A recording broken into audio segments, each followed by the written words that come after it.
Okay, so welcome to a new category in my booktube of videos. This is a category that I am going to delve more into, and you'll probably get used to it as we do go along, but this is part of my seasonal categories.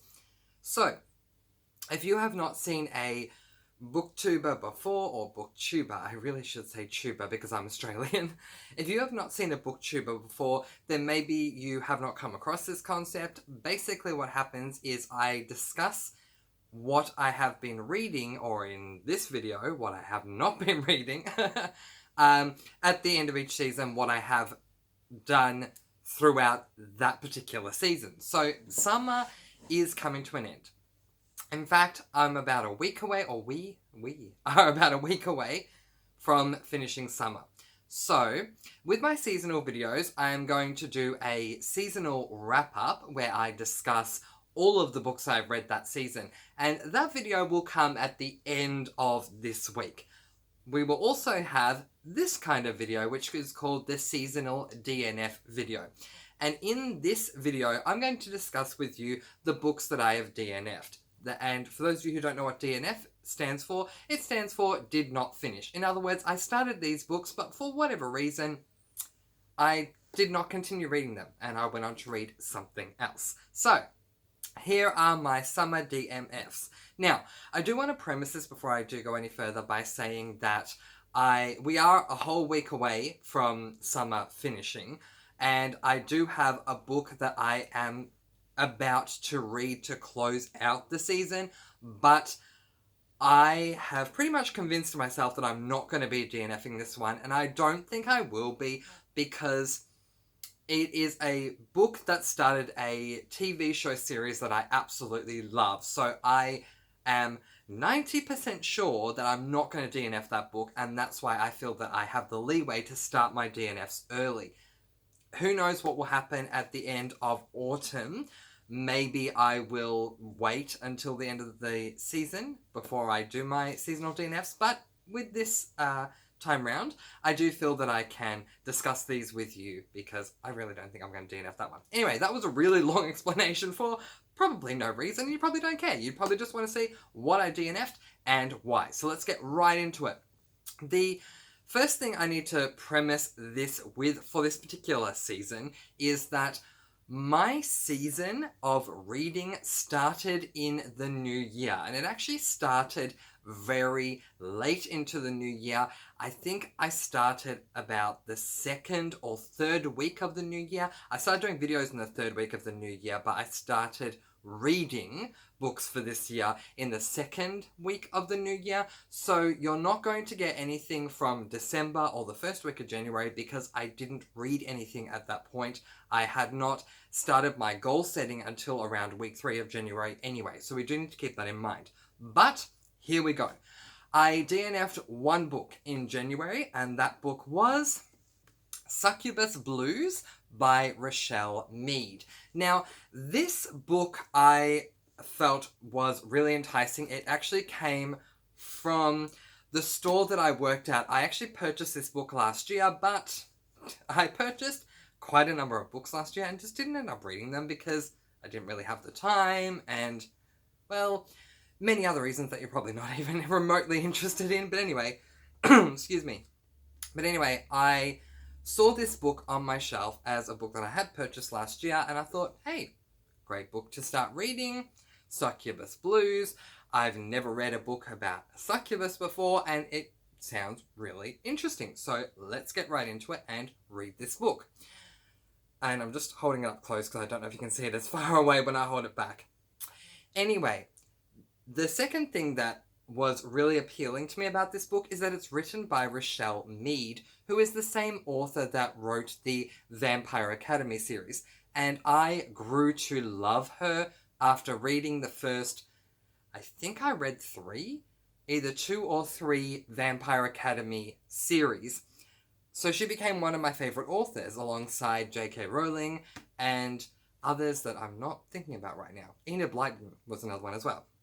But Rochelle Mead definitely was someone that I loved growing up and thought, hey, let's try this.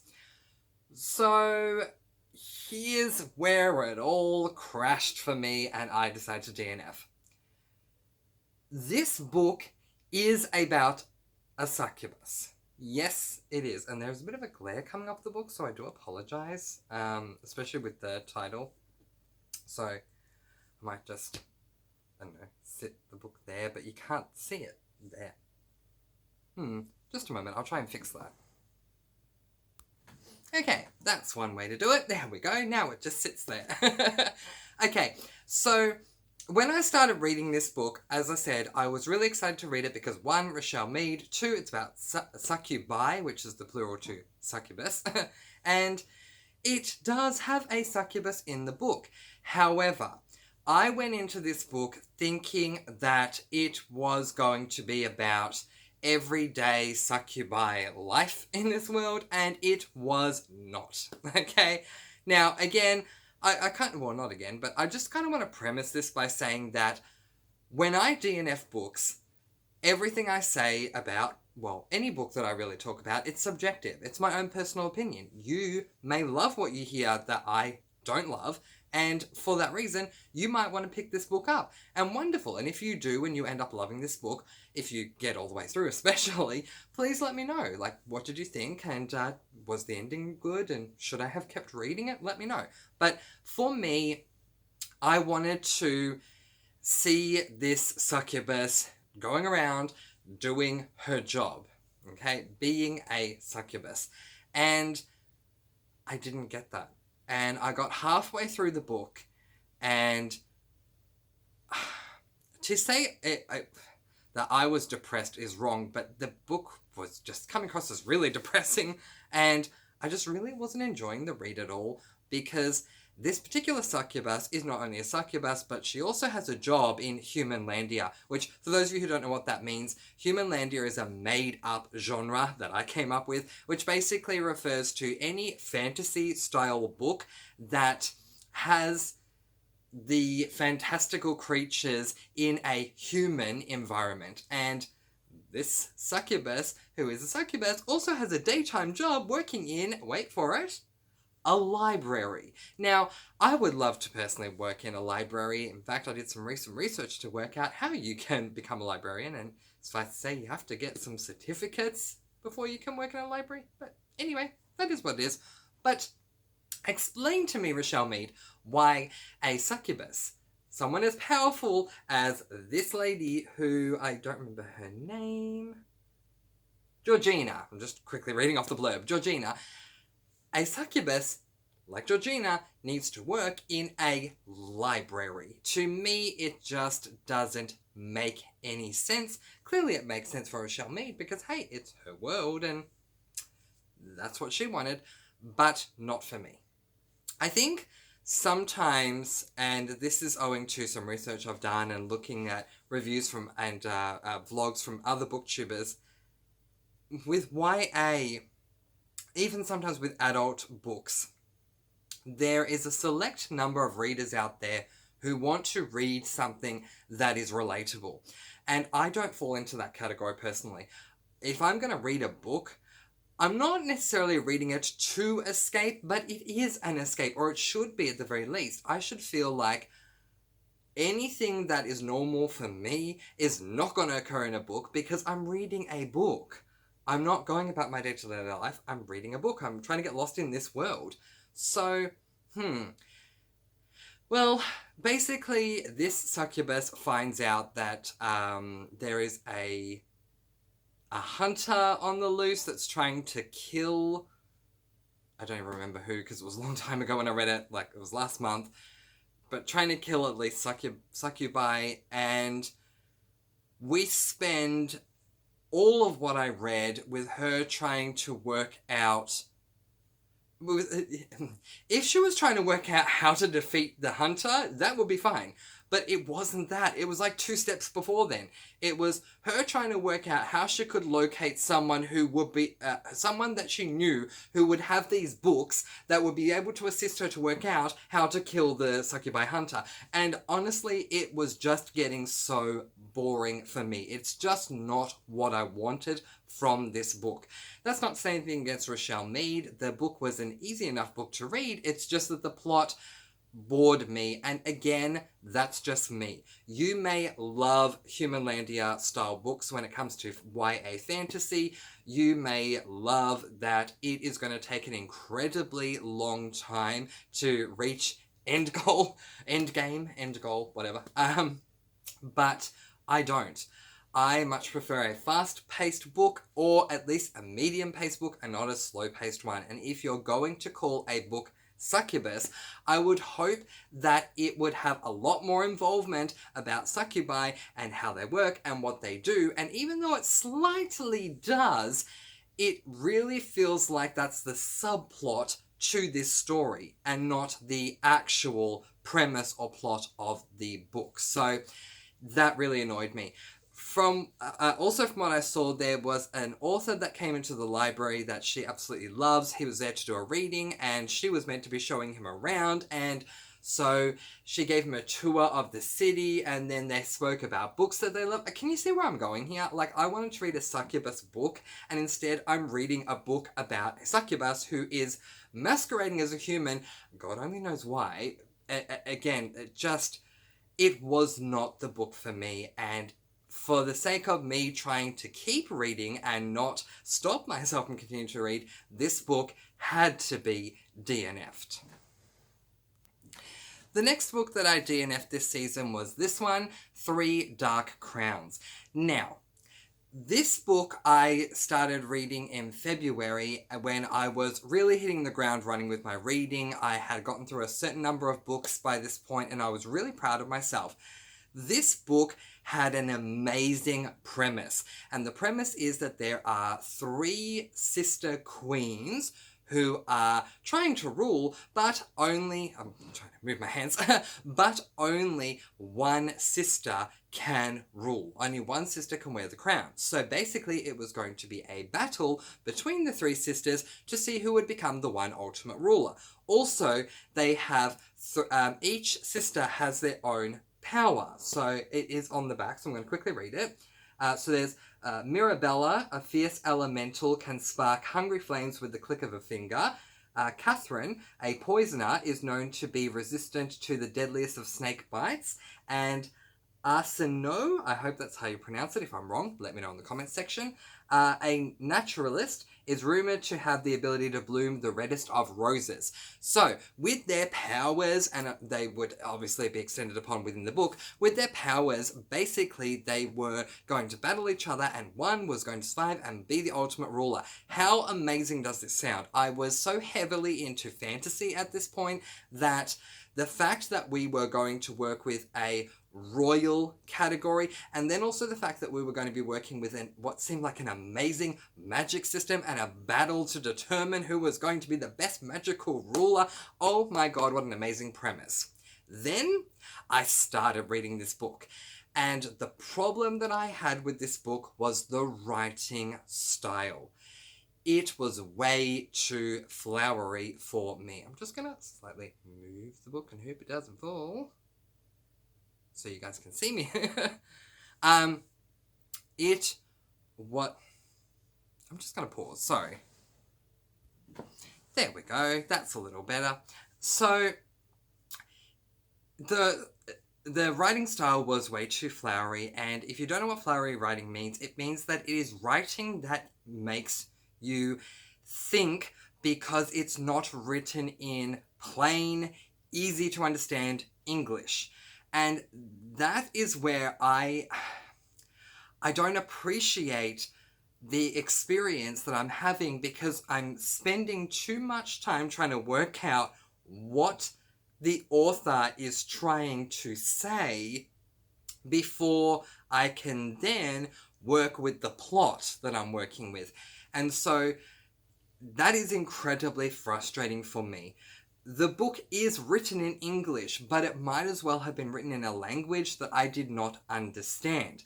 And so I felt like, despite the fact that it was written in English, the flowery writing made me feel like I had to translate what was being written and then keep reading. So once I translated, oh, that's what they're saying. Okay, next line. Now I need to translate this line. Okay. Oh, that's interesting. Next line. Okay, now I need to translate this line.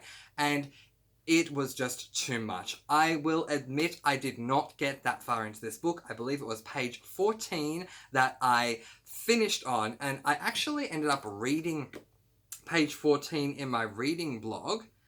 Yes, so I'll read that again. How, when it was over, they looked so peaceful that had it not been the froth on their lips, you would have thought they died in their sleep.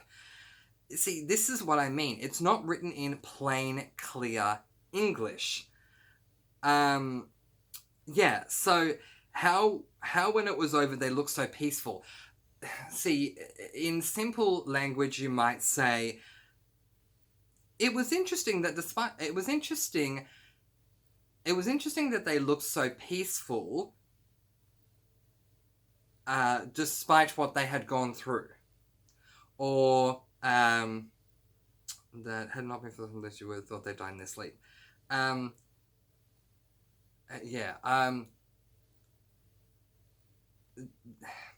They had froth on their lips, which let me know that they had not died while they were sleeping. This surprised me. See how much easier that is to understand than how, when it was over, they looked so peaceful that had it not been for the froth on their lips, you would have thought they died in their sleep. It's extremely flowery, and therefore they're not the type of book for me, because I need to then translate it to try and work out what they're saying before we can even get anywhere. This book had such an amazing premise and promise, and I was so utterly let down, and I can't understate that because I was just so incredibly let down by it because it sounded so good. If this book were to be republished as a simple English language, easy to read book and not with flowery writing, the irony of there being flowers on the cover in front of the crown, but without flowery writing, oh my god, I'm sure that this book would have probably gotten at least 3 stars from me. But the flowery writing turned me off. Now, there are a lot of readers out there who love flowery writing, but that's not for me. If you are someone who either doesn't mind flowery writing or you love flowery writing, this book might be amazing for you. And if you've read this book, or if it entices you and you end up reading this book, let me know in the comments how you go and if it was as great as the premise was leading me to believe. It's just, unfortunately for me, flowery writing, not for me. This book needed to be DNF'd so I could move on to my next book. And here it is. The third book that I DNF'd this season, again in February, on the same day that I DNF'd 3 Dark Crowns, mind you. That was an interesting day for me, let me tell you. I started 3 books and only finished 1 of them, which I think was Vampire Academy. Pretty sure it was Vampire Academy. But anyway, you can go back to my reading vlog 2 weeks ago and check that out. Was The Kiss of Deception. Now, speaking of deception, with this book, I read 1 chapter. However, if you have been following my vlogs, you know the deal with this book. If you have not, you don't know the deal with this book, so allow me to explain what happened here. There is a booktuber, I almost said YouTuber, but no, she's a booktuber. There is a booktuber that I absolutely love. I can't get enough of her videos. She's just amazing. She's the one that inspired me to start this channel, and one day I'm definitely going to introduce you to her and leave her channel in the description. One day it's going to happen. But she started talking about books that she was going to be reading, and one of the books that she was going to be reading was either the 2nd or the 3rd book in this series. It wasn't this one, but it was the 2nd or the 3rd one. And yeah, and she said she loved this book. It was an amazing book. One night, in being that it's summer, it was extremely hot. We don't have air conditioning in this house, so I was sweltering in the heat. There was no way I was going to fall asleep, but I didn't want to get back up. I wanted to stay in bed. So, being that I love reading and didn't want to stop reading, I thought, why not look for an audiobook? I found an audiobook that I absolutely loved, and I did listen to that one all the way through, but I'm not adding it to my Goodreads for many reasons that I don't want to get into. But there was one that I listened to and finished, and it was great, but then I needed to find another one. And so I came across Kiss of Deception, remembered that the booktuber had spoken about this series, and thought, yay, if she loves it, so will I. And this was the book... Wow. I was waiting for that to happen, you guys, when I set it up. It looked like it was going to fall, so hopefully it doesn't fall again. But as you can see, I don't edit my videos, so if a book's going to fall, it's going to fall and you're going to see it. Alright, so she had spoken about the series, and this was the booktuber who had recommended Mistborn. And you guys know how I feel about that. And if you don't, you can watch a number of my videos to see the reviews, the reading vlogs, how much I love Mistborn. Can't wait. 1st of next month, I'm reading Well of Ascension. Anyway, so I thought, she was right about Mistborn, let's try this. So I started listening to it on audiobook, and you guys, I absolutely loved the sound of this book. Basic premise, Princess is forced into an arranged marriage, because the kingdoms, the castles, the kingdoms, whatever, on their own, not formidable enough or something like that. So the princess and prince, if they got married from the two separate kingdoms, they would come into a merger and things would be beneficial for both sides. Excuse me.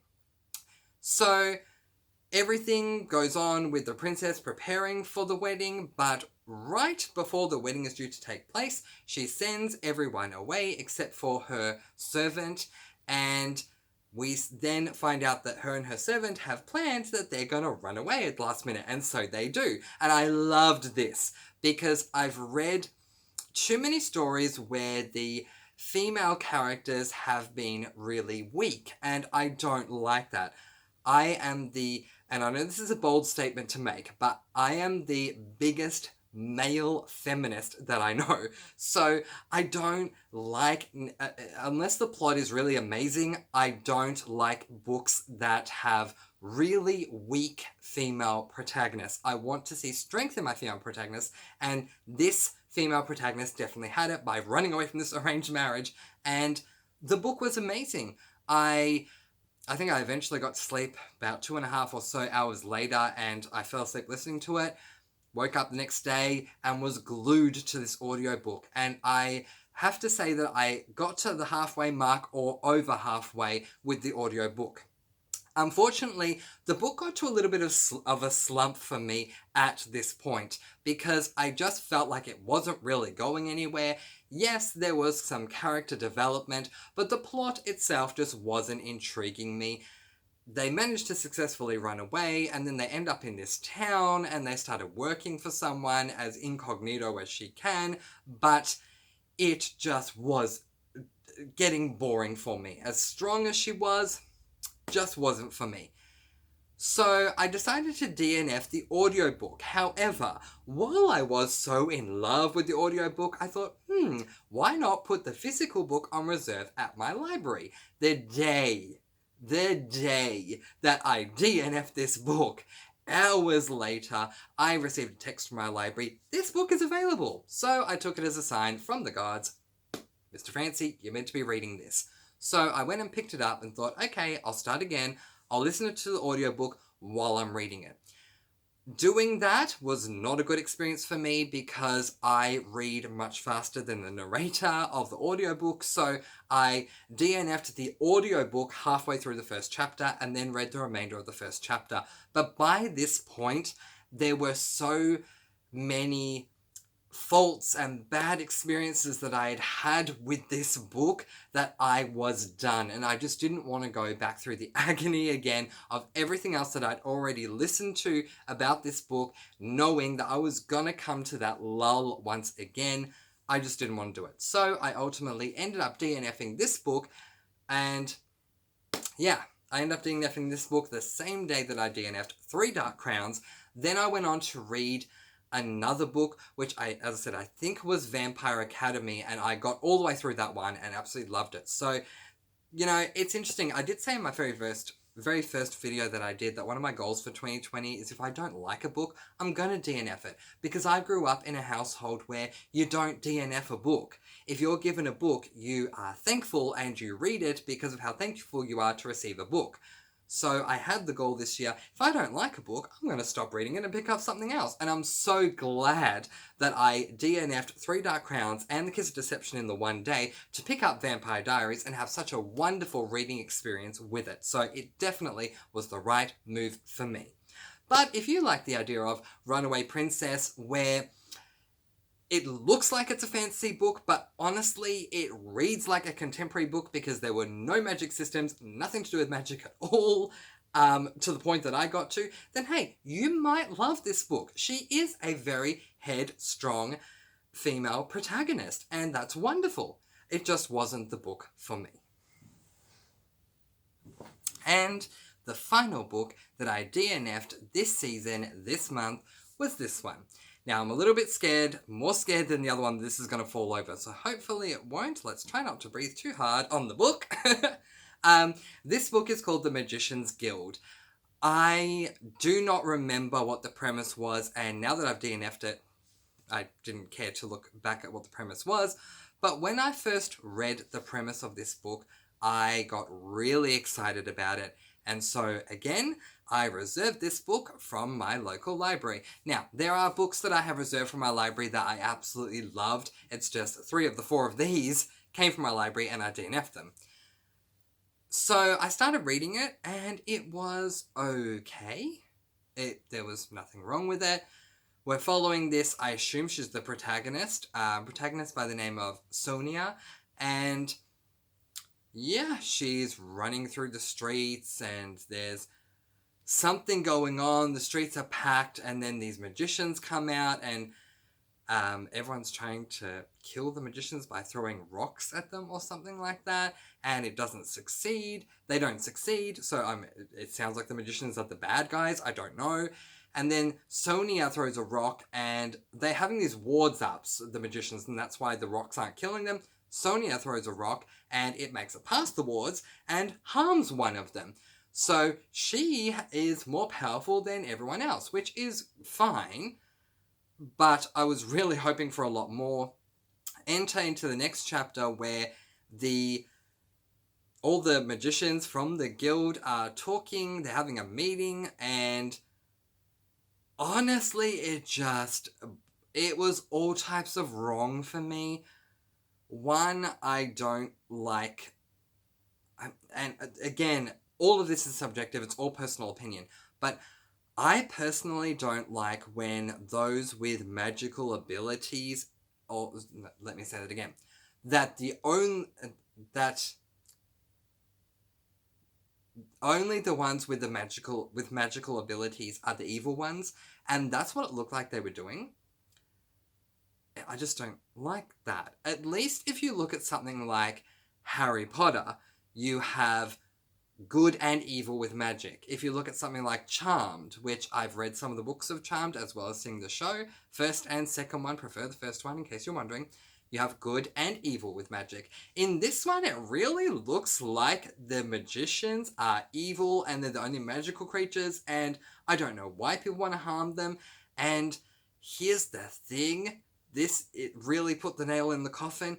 I don't care. There wasn't enough in the first 2 chapters that made me go, oh, I love this. No, I really wish that I did, but I don't.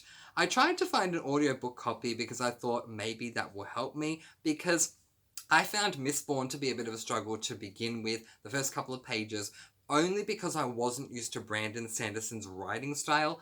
And then after I found an audiobook and was reading alongside the audiobook, I fell in love with Mistborn really quickly and was able to both read Mistborn on its own and listen to it with an audio, and absolutely loved it. But I couldn't find an audiobook for this book outside of Audible, because at the time that I was reading this book, I was not a member of Audible. There is one on Audible, but by the time... If you don't know my Audible story, I tried to join Audible, and Audible didn't want me as a subscriber. I did everything I was meant to do, it didn't work. Then the next day, after telling everyone, Audible don't want me as a subscriber, Audible then suddenly accepted me out of nowhere, so I guess there was just a delay, but thank the gods, it worked. But by that point, I'd already DNF'd this book and moved on to the next book that I was reading, which, if you are keeping up to date with me, the next book I picked up after this one was The Dead Girls Detective Agency, which I did end up reading all the way through, and I finished that one today. So again, I'm glad I DNF'd this book because I found The Dead Girls Detective Agency to be so much more entertaining than this one was. So it's not the writing style, it's the fact that it bored me and the fact that it committed a personal sin of mine, maybe not yours, but of mine, where only the magical creatures are evil and there's no good magical creature. Now, there might be, you know, from halfway through the book, which seems to be a theme, that I've noticed with some books that, you know, it takes a while to get there. But I just wasn't invested enough. And I think if I'm going to leave you guys with a key word today, it will be investment. How invested am I in a book? And I just was not invested in this one at all. So I DNF'd this one after 2 chapters, which is more than 3 Dark Crowns and more than my actual reading of the physical book of Kiss of Deception, but less than the audio and less than Succubus Blues, which I got to over halfway or over halfway with Succubus Blues. All right, I'm going to pause and then come back to wrap all of this up. Wow, somehow this has taken 31 minutes to get through, but there you go, that's fine, it is what it is. Okay, first book that I DNF'd this season was Succubus Blues by Rochelle Mead. Second book, 3 Dark Crowns by Kendara Blake. Third book, The Kiss of Deception by Mary E. Pearson. And fourth book, The Magician's Guild by Trudy Canavan. Alright, so that is the end of my monthly DNF. Seasonal. I keep saying monthly, but it's seasonal because it's all of summer and not just all of February. Okay, so it's going to be interesting to see in autumn how many books I DNF. Will I DNF less than 4? Will I DNF the same amount? Will I DNF more? Who knows? What do you think? Sound off in the comments below and let me know how many you think I might DNF next season. But once again, I just want to make the point, as I have from the beginning and all the way through this video, my opinions here are subjective. They are personal to me. You may love some of the things that I don't like. You may have watched this and thought, well, Mr. Francie, that's not a good enough reason to DNF. And if you think that, please pick up these books and read them. And if you love them, tell me why you love them. Talk to me about them. I'll be happy to talk to you about them. Maybe you'll convince me to give them another go. But for as far as I got with all of them, they just weren't working for me personally. So that is my seasonal DNF for the season of summer 2020. Letting you guys go. Peace, blessings, and so much love. I'll catch you in the seasonal books I did complete at the end of this week. Mwah. Happy reading. Bye, guys. Bye.